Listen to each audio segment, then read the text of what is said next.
Welcome to the Medovia Menopause Podcast, your trusted source for evidence-based, science-backed information related to menopause.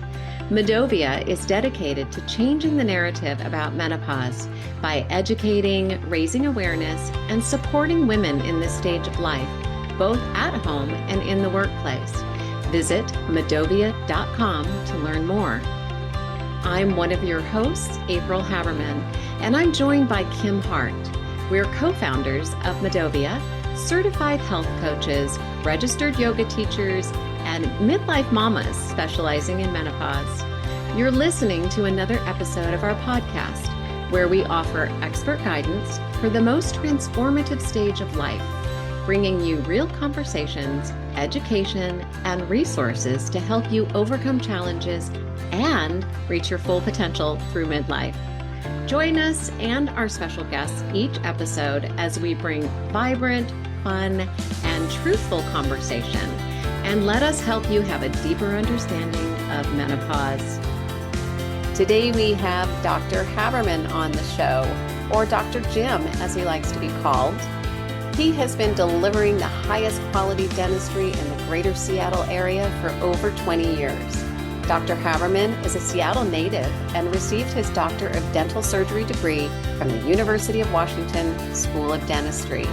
Dr. Haberman has worked extensively with a broad age of patients, including women of menopausal age. He is passionate about educating his patients and the community about the importance of proactive oral care, including the menopausal stage, to prevent and manage common issues such as gum disease and dry mouth.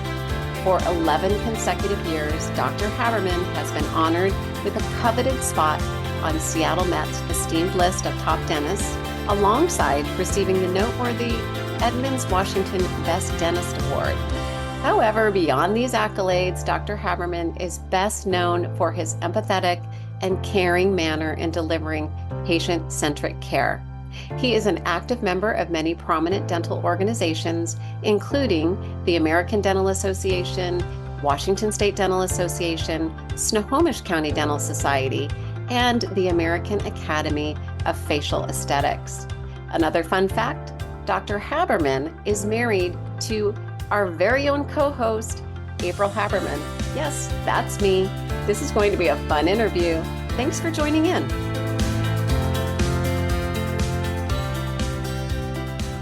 Hello, Dr. Haberman. Welcome to our podcast. Hello. Thank you for having me. Yeah, thanks for being on the show. We're excited to have you. You're my dentist, out of full disclosure. And I've been your neighbor for 20 years, out of full disclosure. And you're married to my co-host, out of full disclosure. All those things are true, yeah? That is true. Can we call you Dr. Jim? Yes, absolutely. Okay. Yeah. Well, we want to hear all about, have heard all about menstruation and specifically menopause lately over your kitchen table, and probably know more about it than most spouses, and are probably more comfortable saying words that April and I use all the time than most dentists and definitely husbands. I don't even think about it. I know. That's good. That is good. That's the goal for everyone. Yeah. But what many people don't know is menopause does affect oral health. And in all seriousness, that's what we're here to talk about today. What would you say menopause affects oral health? Like what should we keep our eyes out for on this? Yeah, well, so we know that, menopause, obviously, we all know that estrogen levels go down. But what we know is that estrogen is actually, we have receptors in our mouth for estrogen, and it affects basically our oral health, changes it. There's receptors that are in the gums, in the salivary glands, and in the mucosa of the mouth. So all of these factors go into changing the oral environment. And it's a very kind of complicated oral environment. And when something's disturbed, then you can have all kinds of different issues. Some of the issues I can go over now are a big one is dry mouth, because it does affect the salivary glands. Dry mouth is a big one. The other thing is gum disease. Yeah. It can cause gum disease or promote gum disease. Uh, we also find that it affects bone density. We know osteoporosis is affected by estrogen levels. So also sometimes it can change people's taste, and so a lot of women experience even like a metallic taste during menopause. The other things it also can do is increase cavities. Hmm. So a lot of women experience that when they go through menopause, all of a sudden they might have cavities that they never really were prone to before. Hmm. Interesting. So let's Yeah. double down on some of those. Yeah. Yeah. Let's talk about dry mouth. Like what's going on there? Obviously, estrogen takes away all of the fluids around your whole body. But what's going on there, and what can we do about it? And why do Yeah. I care that I have a dry mouth? Yeah. Well, first of all, it's not very comfortable. So that's a big issue. But saliva is actually very important in a lot of things. So it keeps the pH balanced in our mouth, and it also helps neutralize bacterial acids, and it helps with digestion. So it's pretty important in a lot of different ways. And so people that experience dry mouth, first of all, you tend to increase your plaque and calculus buildup, which can lead to gum disease. And also, without having that neutralizing the bacteria, then that can lead to cavities too. So it's quite important in just keeping everything healthy in the mouth. It also helps wash away bacteria too, and it's got some antimicrobial properties to it too. So very important in both gum and tooth decay. Some of the things that we can do to prevent that, or well, we can't really prevent it, but there's some things that can help with that. And of course, being hydrated. That's probably number one, making sure you're hydrated. Uh, Cheers. yep, there you go. Perfect. So hydration, there are some salivary substitutes out there that you can use that work pretty well. And then there's also some medications if it really gets down to it. Of course, it's nice not to take medications, but in some cases, there are some medications that can stimulate saliva flow. Okay. Yeah. I know we talk a lot about oral health in our house a lot. So we talk a lot about menopause, we talk a lot about oral health. And as you are just mentioning, the dry mouth and the calculus and cavities and gum disease. I'm wondering if we can talk a little bit about lifestyle management and maybe nutrition and how that comes into play with oral health and menopause as well. Sure. So that plays a big part. So when you think about it, there's so many different aspects of that. So you've got bone density. So it's really important that we have good solid bone. If we don't, with the bone density, um, it's kind of interesting because you've got this give and take on the bone. You have some cells that take away the minerals out of the bone, and you have cells that put back. With lack of estrogen, you have less putting back, and so the Mm. bone density gets less. So of course that's where our teeth are. We're with our jaws. So the lack of bone density can lead to teeth getting loose, and potentially, if it gets worse or bad enough, you could lose teeth. Mhm. So it's very important that we have a diet that's rich in vitamin D, calcium, phosphorus, and also some other lifestyle things that are helpful too is just exercise, stimulating blood flow. That will help kind of increase that to help uh, make it a little bit just a healthier environment for the bone. It's Yeah. interesting because I think people just think teeth are something and then the body's the rest, right? Hmm. Hmm. And Hmm. what you're saying is that the all the rest of the ways you take care of yourself support your teeth. Absolutely. They're So I important. always look at it as the mouth is kind of the gateway, right? It's Yeah. like everything enters through the mouth. And so it's definitely the mouth is an indicator of your overall health. Some other things too, as far as health goes, you also want to make sure you're managing any other health issues you have, because certainly like diabetes will cause a more severe reaction to inflammation, and that can lead to bone loss and cavities in the teeth. So that's very helpful too to manage those lifestyle. If you're a smoker, to stop smoking. Um, yeah, and just reducing stress. We know stress manifests in all kinds of different ways in the body, and so it helps to stress can reduce inflammation.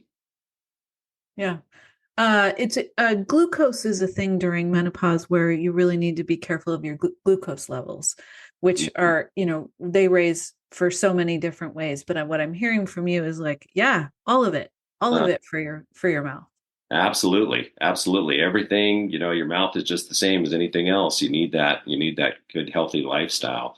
Of course, we want, excellent oral hygiene too. There's just a lot of reasons why, and with that lack of estrogen and lack, causing the lack of saliva, it also it changes the flora, bacterial flora of the mouth too. And so it tends to be that the bacterial flora is more um, in favor of the bacteria that causes tooth decay. Sure. So yeah, so the problem with that, so it's all kind of goes together. The lack of saliva, the bacteria. So when the bacteria produces acid, it causes cavitation of the tooth. It kind of leaches out, kind of like the bone. It leaches out the Sure. minerals in the bone or in the tooth, and that's causes a cavitation. It also, that acid from some bacteria can cause an inflammatory reaction where you might lose bone. It's called periodontitis. It's kind of a more severe reaction.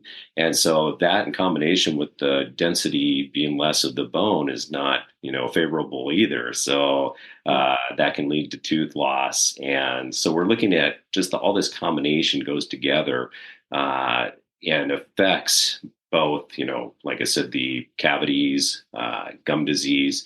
And so that pH level, the saliva really reduces that pH level and neutralizes that bacterial acids. And so the thing with the sugar is that if you're giving the bacteria uses that sugar as their fuel source.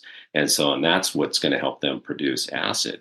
Once you take in glucose or take in sugar products, and that includes carbohydrates, the bacteria will actually produce acid for 20 minutes after. Mm. So one of the worst things you can do is actually, let's say you're, sipping on Starbucks coffees with, all that sugar and cream and everything in there.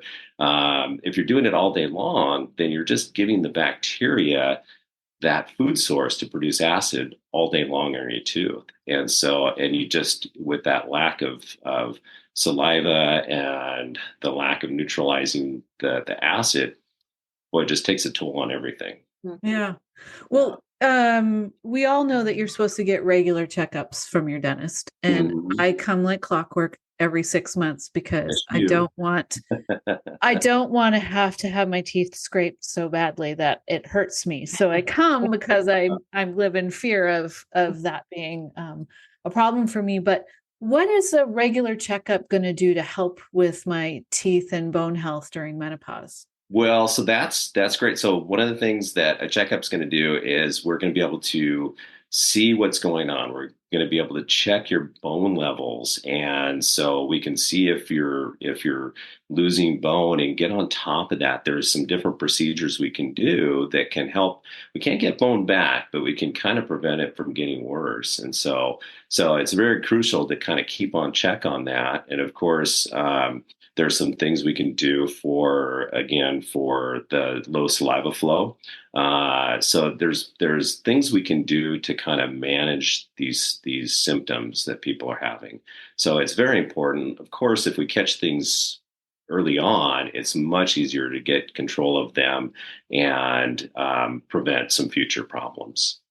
And when you go around my mouth and measure 1, 2, 3, 4, whatever, Uh, uh, I don't know what that's The called. gums, you're the yeah. gums, Yeah, right? Am well, I right, Jim? Am I I had right with some that? Yeah. improvement from the Ah, last time. I was that's real proud of myself. I did nothing and I improved. So cool. yay for me. Thank you.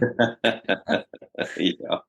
I imagine as you're talking, it's hard for me not to say Jim, so Dr. Jim, that good oral health care is important. It's always important, but what I'm hearing is that it's even more important during the menopause transition as well because of all of the reasons that you just mentioned. So For our listeners, can you just recap some of the high level oral healthcare habits that we can all implement on a daily basis that will help with that calculus and that tartar buildup?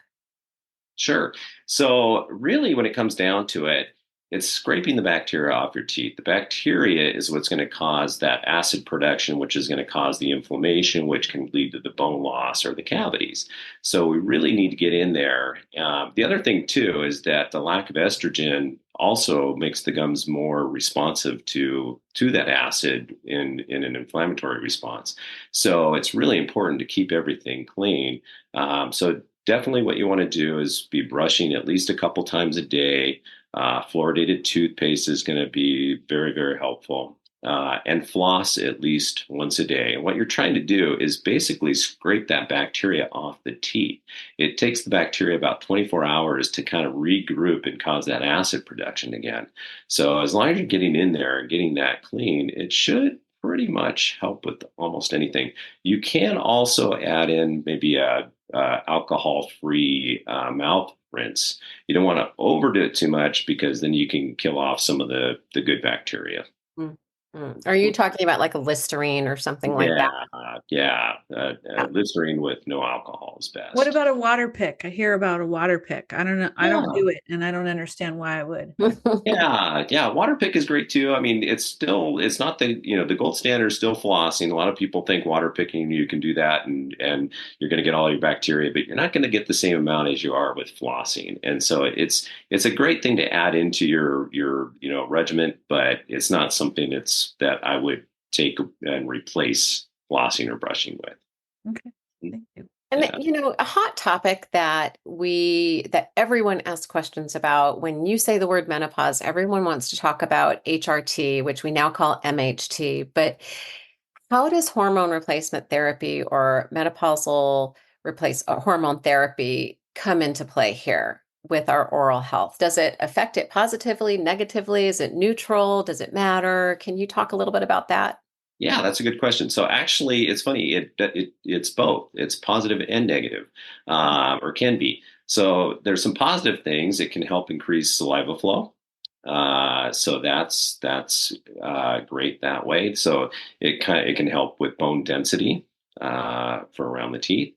The negative side effects can be that sometimes you get an overgrowth of your gums and that can make it a little bit harder to keep everything clean. So that's one. The other thing is they've seen that there's actually a little more plaque retention, so a little more plaque buildup with hormone replacement therapy. So again, being diligent about your hygiene and just managing the hormone levels and making sure that to kind of reduce those issues. Yeah. But It makes yeah. sense. I mean, the general guideline with HRT is start off minimal, and if that alleviates symptoms, then you stop there and you don't need to increase, right? It's really about Exactly. symptom management and not overdosing on Yeah. hormone replacement therapy. And it sounds like the same thing here. Do I you know, agree. Dr. Jim, if it is estrogen, progesterone, I mean, are we talking about one or the other? I know there are, some women are taking estrogen only. If we have a uterus, we're taking progesterone as well. Is it both, or is it mostly the estrogen that's causing that? Do you know? Most of the stuff that I've seen is just estrogen. I haven't really seen any research about progesterone, but it's possible. I just haven't seen it. So most of the what I've seen is receptors are to estrogen. Yeah, yeah. Uh, And I think we need more research in this area as well. sure. To that point, there's not enough research in general in women's health. So thank you Mhm. for that. Yeah. Uh, So when we think about other risks that happen during this time in your mouth, or symptoms of aging, probably in most cases, does menopause increase the risk of developing oral cancer, or is there any prevention we can do about that? How do we have it monitored? I mean, I know that you look every time across my whole mouth to mhm. check, and I know you're probably looking for the overall health, but what happens in how to prevent it, and does it happen more during this time? Yeah, no, there's no research that shows that it's any different, but because menopause is related to age, and so is cancer, prevalence of cancer is more related to getting older too. It's just kind of an important time or reminder to say, hey, let's keep an eye on that. And again, having your dental professional check, but you can also kind of look there yourself and make sure there's nothing abnormal or unusual. So I would say no, there's not really a link there that we know of. But of course, just the things that will help with oral health because of lack of estrogen are kind of the same things for cancer too, right? We want to stop smoking, good diet. So a lot of that just kind of is the same. But as far as we know, not a correlation there. That's good to know. But I think it goes back to the regular checkups, seeing whoever it is that you see, whether it's you or someone else, those regular checkups are really important. And I know that you have diagnosed a lot of oral cancer with those regular checkups. So it is important to see your dentist on a regular basis. Yeah. And I know I'm overdue, Dr. Jim. So I am the pot The calling. cobbler's shoes, right? The cobbler's kids have no shoes, whatever that's saying. Exactly. Yeah. Yeah. Is there anything else that we haven't asked you that you would like to share with our audience? Boy, not that I can think of offhand. Again, I think you could have one of the symptoms, none of the symptoms, or all of the symptoms. And so I think it's good for women just to be aware of what the symptoms are so that if they are having these issues, they can talk to their provider. For instance, if you're experiencing dry mouth, well, there again, it leads to a lot of oral health problems. So I think just making women aware of what those symptoms are is the most important thing. Yeah, Excellent. you've done that. So we appreciate that because I don't think that a lot of people are talking about menopause and oral health, which is why we wanted to have you on. As you said, the mouth is the gateway to the rest of your body. So it's as important as anything else.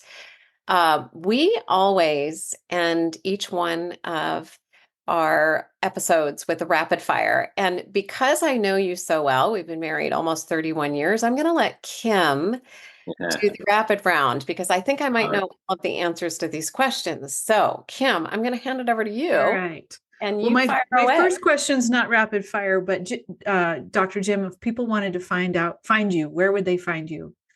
Oh, as far as Edmonds, Washington. And like website, I do have a Twitter? website, James P. Haberman, DDS. Yeah. Okay. Great. Because when anyone asks me, do I have a dentist? You're it for me. Oh, thank you. I know how to find you. Okay. Rapid fire. Are you ready? Yes. This is the fun part. And I told you we were going to have fun. Okay. So if you were to choose, would you want a picnic in the park or dinner at a restaurant? I'd say dinner at a restaurant. Okay. A fancy restaurant or a casual restaurant? Casual. Okay. I want to answer these so bad, by the way. No, you don't get to. This is all me. All me. Actually, there's one not on here that I'm going to ask you because April and my answer is exactly the same on this. What's your favorite pizza topping? Ooh, I would say pepperoni. All right. Pretty basic. April and I both like mushrooms. So fine. Like pepperoni. Okay. You want to drive a convertible or a truck? Ooh, a truck. Okay. And you drive a truck. Do you want to go camping or stay in a hotel? It depends on the hotel, but I'd probably say hotel. I don't think you're gonna. I didn't say motel. I said hotel. Yeah. I'm answering these questions based on my wife because I know she doesn't like to camp. Oh. Yeah, I'm gonna take her camping and golfing at some point. Don't worry. Okay, good. So we end our podcast with our rapid fire is different, but our final question every time is, what's the best piece of advice you've ever received? Or I was waiting. Yeah. Were you waiting for this one? Yeah. Yeah. Oh, Okay. good. Okay. But what do you got? Happy wife, happy life. Oh, come on. How was that? That was perfect. Well, I love that answer. I knew it. Is that your real answer, or do you have anything else in there, Jim? Wait, that was the one I wanted to use. I didn't think of anything else. It's perfect. I love it. Okay. Yeah. Well, it's been a pleasure having you on. Thank you. So much, Thank Dr. you. Jim, for joining us and for sharing your knowledge. We'll post your website on our episode notes. And until we meet again, audience members, go out and find joy in the journey. Take good care. Thanks, Jim. Thank you. Bye. Thank you for listening to the Medovia Menopause Podcast. If you enjoyed today's show, please give it a thumbs up, subscribe for future episodes, leave a review, and share this episode with a friend. There are more than 50 million women in the U.S. who are navigating the menopause transition. The situation is compounded by the presence of stigma, shame, and secrecy surrounding menopause, posing significant challenges and disruptions in women's personal and professional spheres. Medovia is out to change the narrative. Learn more at medovia.com. That's MIDOVIA.com.